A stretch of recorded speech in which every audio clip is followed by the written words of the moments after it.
Uhr. Es ist 12 Uhr auf der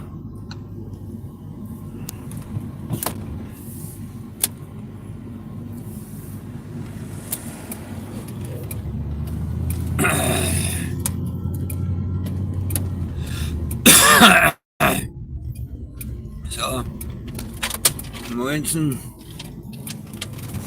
Wir sind hier im Gewerbegebiet in Storschelitsch.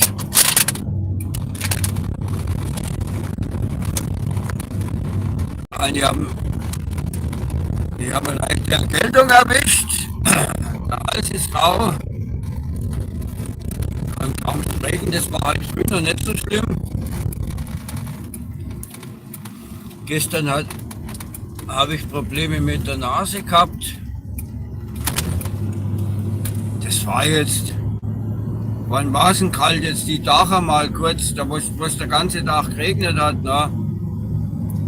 Und schon erwischt es ihn, das gibt's doch gar nicht.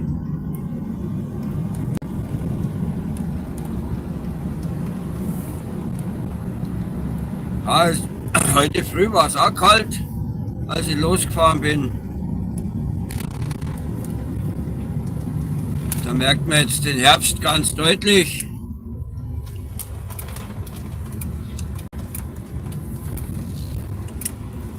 Ja, und hier sind jetzt die ganzen Rasthöfe da, wo die Lastwagen rumstehen. Wir waren jetzt aber in dem Gewerbegebiet, da wo die Märkte sind. Ja, und der aktuelle Tageskurs war heute 4,18 für der Euro. Hier links kann man es auch noch mal lesen. Ja, und die Spritpreise 5,78 war das heute an meiner Tanke.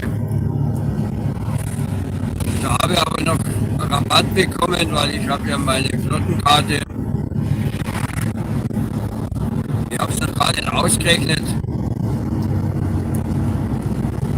Aber insgesamt waren es 15,20 Rabatt. Normal jetzt knapp 400 gekostet. Das war nicht irgendwas um die 70 Liter. Ich hab's jetzt gar nicht im Kopf auswendig. Ne? Ach, guck mal, da kommt ein Ford.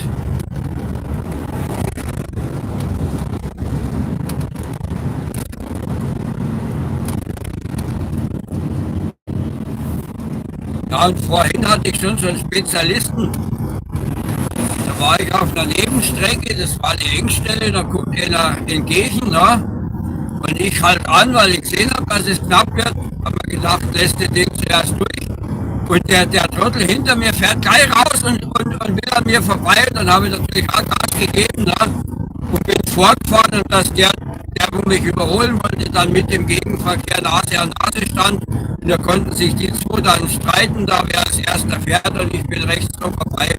Die Arschlöcher, ich frage mich manchmal, was solche Leute im Kopf haben, ne? Die sehen, es kommt einer entgegen, da ist eine Engstelle und das Auto vor mir hält an. Warum muss ich dann auf die Idee kommen, den jetzt zu überholen? So viel Scheiße kann man doch gar nicht im Kopf haben. Ne?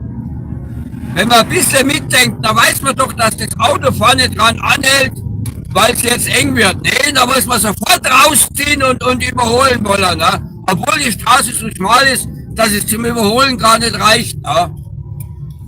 Solche hirnlosen Arschlöcher, die habe ich sowas von dick, ne? Die hängen mir so zum Hals raus, diese Leute, die nicht mal für 5 Pfennig mitdenken.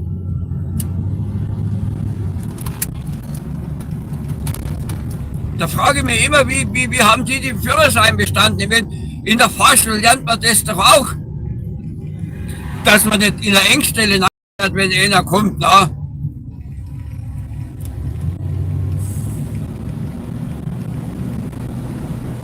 Ist das, sobald man die Prüfung überstanden hat, alles raus aus dem Kopf, lernen die nur noch für den Tag der Prüfung?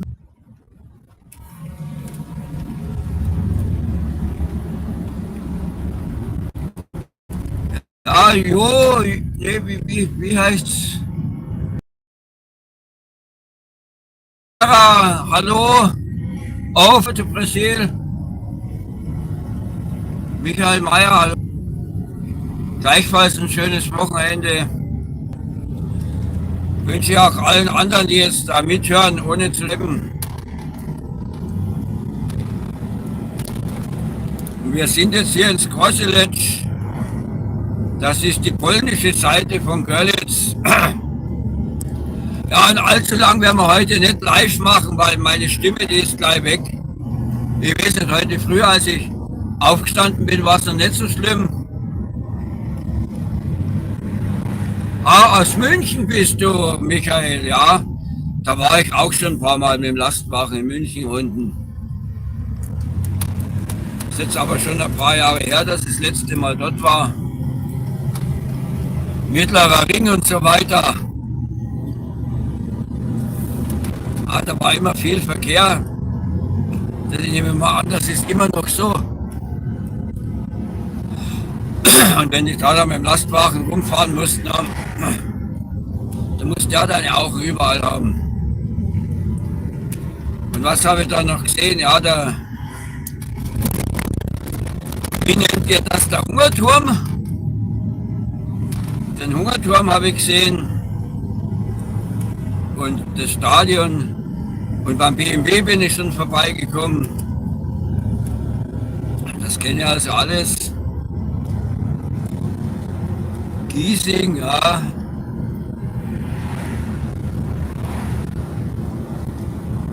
Ah ja, 1860, ja, bei die 60er, jawohl. Da bin ich auch schon vorbeigefahren bei die 60er. Da kann ich mich dran erinnern, ja. Lothar, Gruß nach Belgien.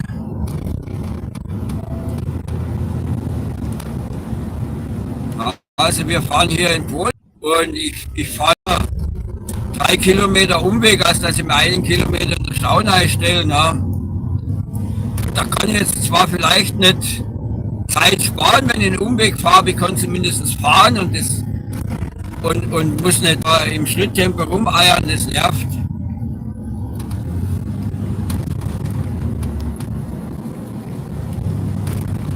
Hans Luther, hallo. Eifel, aus der Eifel.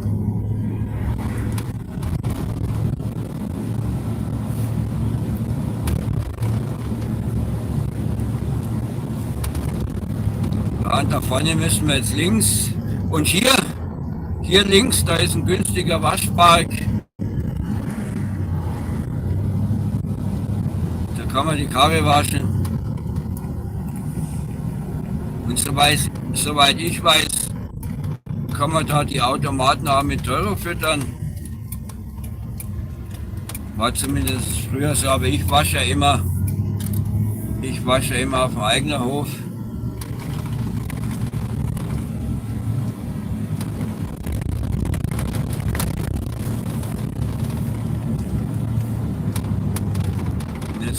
Jetzt machen wir eine kleine Stadtrunde. Ah, da hat mich gerade einer gegrüßt hier links. Und da die Fahrschule ist unterwegs heute auch am Samstag. Ich kann mich gar nicht erinnern, ob wir früher auch Samstag Fahrschule hatten. In der Tschechei habe ich neulich sogar eine Fahrschule am Sonntag gesehen. Also da weiß ich, das war bei uns definitiv nicht der Fall. Aber in der Tschechei, da wird ja öfter mal Sonntag gearbeitet. Das ist dort nichts Außergewöhnliches. Die haben ja, die Tschechen, das sind ja 60% Atheisten, ne? Da kennen die Sonntagsruhe nicht so, weil das ist ja typisch christlich, das mit der Sonntagsruhe. Ne? Und da ist das denen dann egal. Während die Polen, die sind ja katholisch in der Mehrheit und die haben dann auch sonntags wirklich Ruhepause. Da hat hier nichts geöffnet. Früher war das auch mal so, dass es auch in Polen sonntags Geschäfte geöffnet hatten. Das ist dann aber der PiS-Regierung abgeschafft worden vor ein paar Jahren. Aber ich kann mich erinnern, ich war mal in Ostpreußen drüben an der Wolfschanze und da hatten die Geschäfte auch am Sonntag auf. Das war noch in der Corona-Zeit. Und da habe ich auch gestaunt, weil es dort im Osten gar kein Corona gab. Da ist niemand mit Maulkorb rumgelaufen. Da hatte ich im Hotel niemand nach einer Impfung gefragt oder so. Das war einfach, als ob es das gar nicht gibt. Ne? Das war so ein typisches Westproblem anscheinend.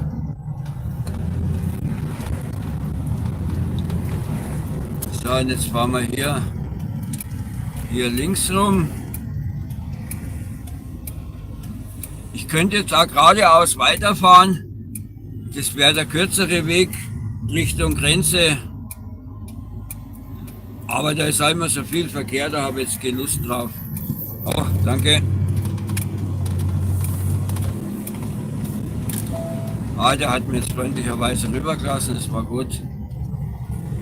Und hier rechts ist so ein Einkaufsmarkt, so ein Allround-Markt. Hier gibt es Gemüse und so Sachen und Honig und was halt die Bauern so herstellen. Und es gibt auch Kleidung hier.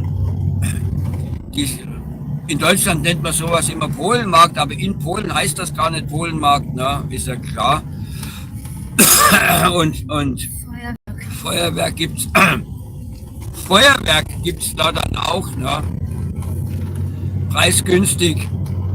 Da muss man aber aufpassen, es gibt das Feuerwerk mit der EU-Zulassung, es gibt aber auch ukrainisches Feuerwerk oder China-Böller, die EU-mäßig nicht zugelassen sind. Die darfst du dann hier zwar kaufen, aber nicht mit nach Deutschland rübernehmen. Ja, der mit seinem Transporter kommt dann nicht rein, weil der andere da in der Einfahrt parkt. Ne? Das sind halt immer so die Egoisten. Er sieht, dass da eine Einfahrt ist und parkt einfach seine Scheißkarre mitten in der Einfahrt. Egal, ob da noch jemand reinkommt oder rauskommt, interessiert nicht. Hauptsache, ich habe meinen Platz. Ne? Solche Leute, die gehen mir so auf die Nerven. Ne?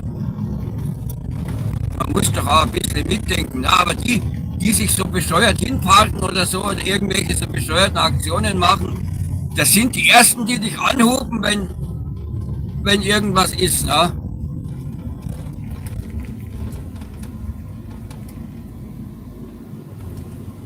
Elsa Hovanin, hallo.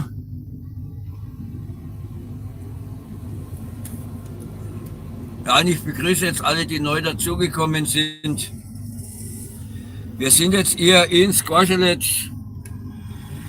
Das ist die polnische Seite von Görlitz. Jetzt fahren wir hier geradeaus durch. Und dann fahren wir wieder auf die deutsche Seite. Man könnte jetzt hier auch rechts abbiegen, da wird man gleich nach Görlitz rüberkommen. Aber dort ist dann Stau. Über die Grenzbrücke, da habe ich jetzt keine Lust dazu, mich dahin zu stellen. Außerdem muss ich noch in eine andere Richtung fahren. Da wäre das Blödsinn, wenn ich jetzt erst da nach Görlitz rüberfahre und dann von dort in die andere Richtung. Da fahre ich hier gleich parallel zur deutschen Seite hier in Polen weiter, na, und fahre dann ein Stück weiter vorne rüber. Das hat auch den Sinn, dass ich hier ein bisschen Maut sparen kann, weil auf der polnischen Seite die Strecke kostet die Maut, aber drüben die deutsche Bundesstraße kostet ja.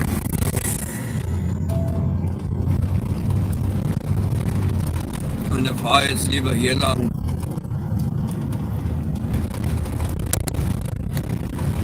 Von der Strecke her ist es nicht länger, wirklich, weil ich fahre ja jetzt hier quasi parallel zu der anderen Straße.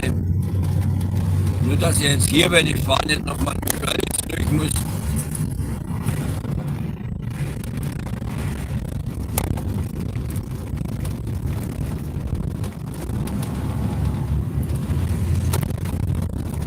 Und da vorne rechts, ich zeige euch vergleicht, da ist ein Bitronka-Markt, der ist auch sehr billig. Wenn ihr also mal hier seid und sparen wollt, dann kauft ihr bei Bitronka ein. Allerdings mit Parkplätzen ist es da ein bisschen ein Problem bei dem Bitronka. Im anderen Gewerbegebiet gibt es noch einen, aber das ist alles vollgeparkt. Da hier rechts, wo der Fußgängerüberweg ist, da ist die Bitronka. Ich weiß nicht, was ist Bitronka? Netto, das gehört irgendwie zum Netto-Konzern, ist Bitronka. Aber ich habe das schon ausgetestet, die sind wirklich billiger wie alle anderen Märkte. Da kannst du je nachdem, wie viel du kaufst, aber ich hab das verglichen, ich habe eine Einkaufsliste gemacht und habe in verschiedenen Märkten immer genau die gleichen Sachen gekauft, ne? Um das dann auch objektiv vergleichen zu können. Und da habe ich anhand dieser Liste bei der Bitronka 15 € gespart im Vergleich zu dem teuersten Markt und im Vergleich zum Mittel so um die 8 bis 10 €. Ne?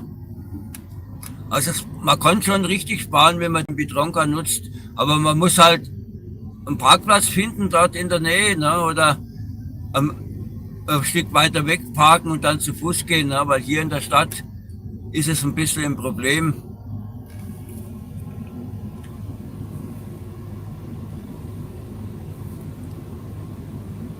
Ja, und das ist die letzte Ampel jetzt. Wenn wir die geschafft haben, dann geht es weiter.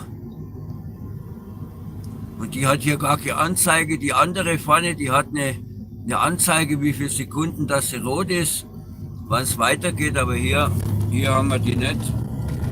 Das gibt es ja auch nicht an jeder Ampel.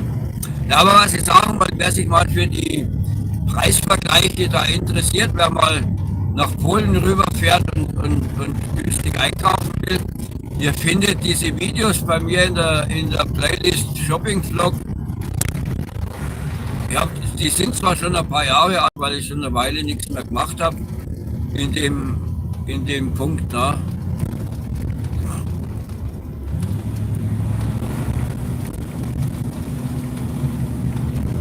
Weil das Interesse hat ein bisschen nachgelassen, weil damals bei Corona, da wollten alle Leute wissen, wie man einkauft in Polen. Na, und jetzt haben sich alle an die hohen Preise gewöhnt. Na, jetzt spielt es anscheinend keine Rolle mehr, ob man irgendwo billiger was kriegt. Na. Und angefangen habe ich ja damals mit dem Märkte-Vergleichen. Da ging es mir gar nicht um die Preise, sondern es ging mir darum, um zu schauen, ob es außerhalb in Deutschland auch so die Verhältnisse sind, dass es kein Speiseöl mehr und kein Toilettenpapier und keine Nudeln mehr zu kaufen gab. Ja. Und dann habe ich das halt mal so ein paar Runden gemacht in verschiedenen Märkten. Und da muss ich also sagen, das war also in Polen, in der Tschechei keineswegs so der Fall, dass die das ganze Klopapier weggekauft haben. Das war eine typische deutsche Hysterie. Und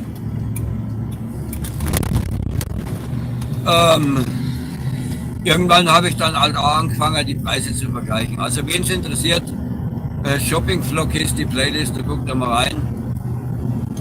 Und zurzeit habe ich Videos, als ich das letzte Mal in Berlin war, da habe ich einen Abstecher gemacht ins Technikmuseum, da am Anhalter Bahnhof. Da habe ich jetzt die letzten paar Tage Videos dazu veröffentlicht. Wer sich das interessiert, könnte dann ja später auch mal reinschauen. Das ist dann die Playlist des Sightseeing. Und ich habe noch Playlists von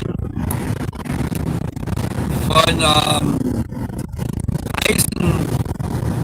Da müsst ihr halt mal reinschauen. Ich will jetzt das nicht alles vorlesen. Ja, Robin Sievers, hallo, aus Oberhausen. Oberhausen war ich auch schon im Nachbar. Wir waren letzte Woche. Ja, und genau. Das ist noch gar nicht so lange her, wo ich das letzte Firma da in der Nähe war. Ja. Da habe ich Autoteile transportiert. Jetzt muss ich mal kurz einen Schluck trinken, weil mein Hals so rau ist.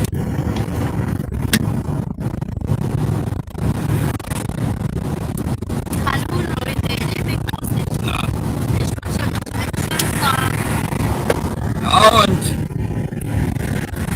hier auf der Strecke, wo wir jetzt gerade sind, da könnte es passieren, dass gleich mal kurz der Empfang weg ist, weil das hat die Strecke an sich. Die tun immer gern, da sind ein paar kleinere Funklöcher und vor allem dann auf der deutschen Seite drüben. Ja. Für den Fall, dass er jetzt gerade mal einen kurzen Moment nichts hört von mir, das liegt am Funkloch, nicht an mir.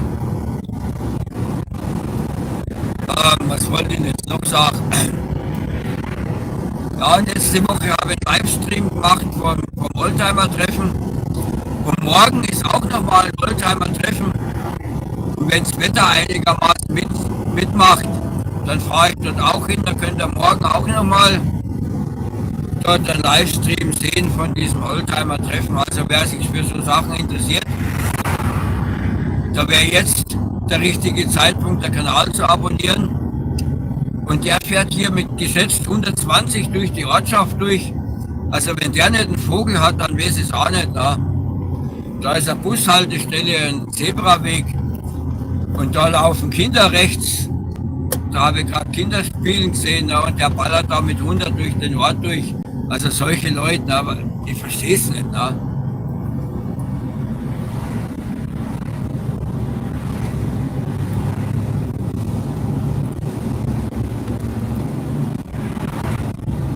Und was hat er jetzt davon? Jetzt klebt er denen da vorne ja hinten dran. Ne?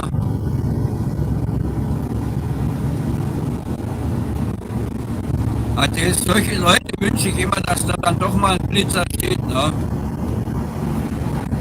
Ich meine, man kann ja mal, ich meine, es passiert mir auch, dass ich mal 60 fahre statt erlaubten 50. Ne? Aber doppelt so schnell wie erlaubt, also da habe ich wirklich kein Verständnis dafür. Ne? Und jetzt kannst du mir auch nicht irgendwie begreiflich machen, dass es sagt, das hat er nicht gemerkt, ne? Weil ob du jetzt 100 fährst oder 50, das merkst du schon den Unterschied. Ne?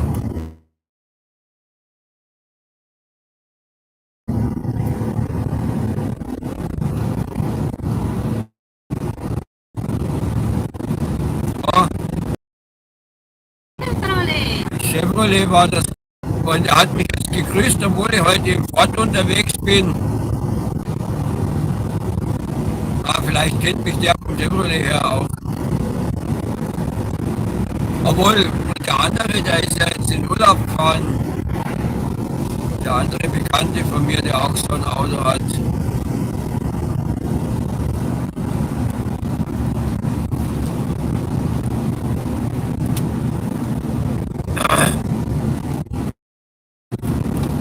Jetzt wird es gleich soweit sein.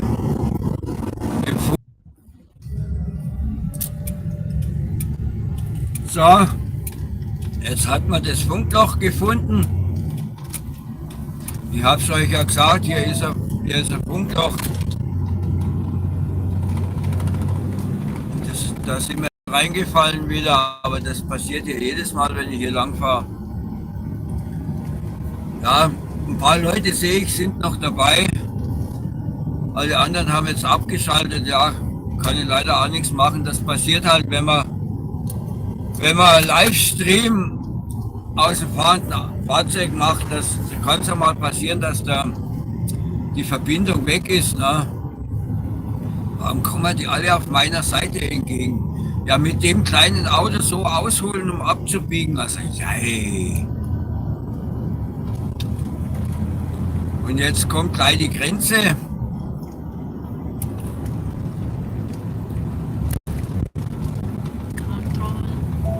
Da wird auch kontrolliert. Ja. Und die Polen kontrollieren auch. Guck, da haben sie jetzt einen angehalten.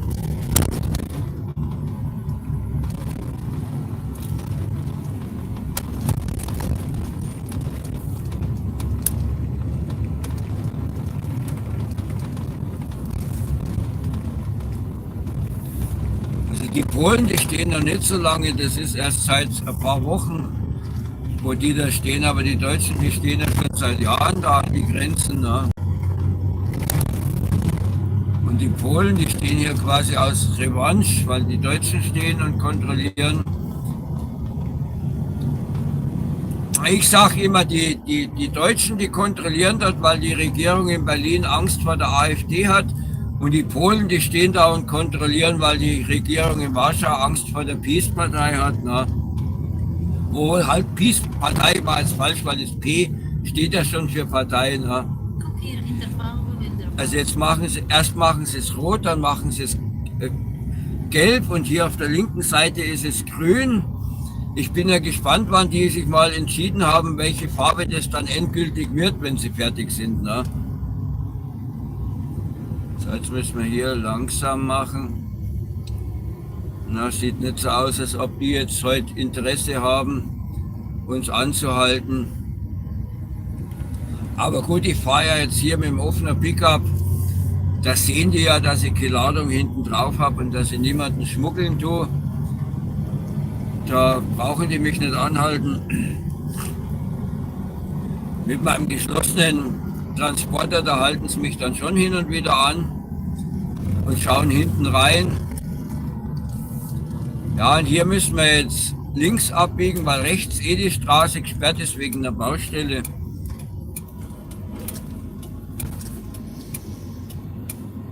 Also die Straße nach Görlitz ist frei, die B99, ne? Aber da vorne müsste ich, wenn ich da fahre, wo ich jetzt hin will, müsste ich da vorne links abbiegen und dort wird die Straße neu gemacht. Ne? Und deshalb müssen wir jetzt hier fahren. Und da geht es jetzt hier rum.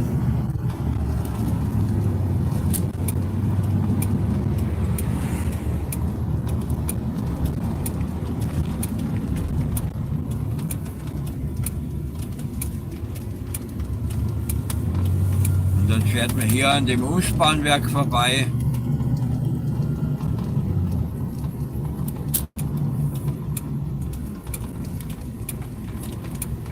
Ja, die Strecke hier, die haben sie auch erst vor ein paar Jahren neu asphaltiert. Das war früher auch so eine Schlaglochpiste.